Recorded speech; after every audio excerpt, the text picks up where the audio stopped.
Αν είσαι 40 ή 50 χρονών, μάλλον θυμάσαι κάποιον να σου λέει ότι για να φας γλυκό πρέπει να φας πρώτα όλο σου το φαγητό, ή θυμάσαι κάποιον να σου λέει ότι δεν μπορείς να φας τώρα γιατί σε λίγο θα φάμε και θα σου κοπεί η όρεξη. Αυτές τις παρεμβάσεις, παρότι γινόντουσαν με στόχο τη φροντίδα και κάθε καλή διάθεση, αυτό που κατέληξαν να κάνουν είναι να σου διαταράξουν τη σχέση που έχεις με το σώμα σου και να σε κάνουν να μην δίνεις σημασία στα σήματα πείνας και κορεσμού.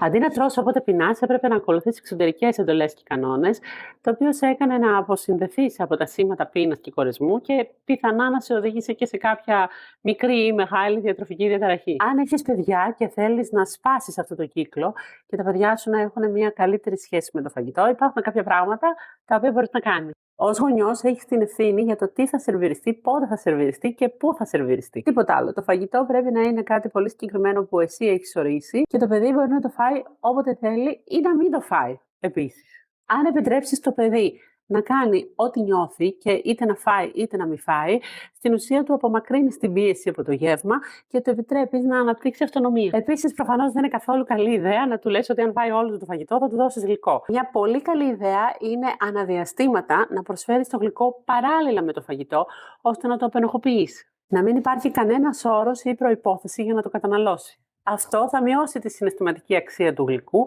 και θα το εξισώσει με τις υπόλοιπες τροφές. Εάν σε ενδιαφέρει αυτό το θέμα, ακολούθησέ με, γιατί θα φτιάξω και άλλα βίντεο.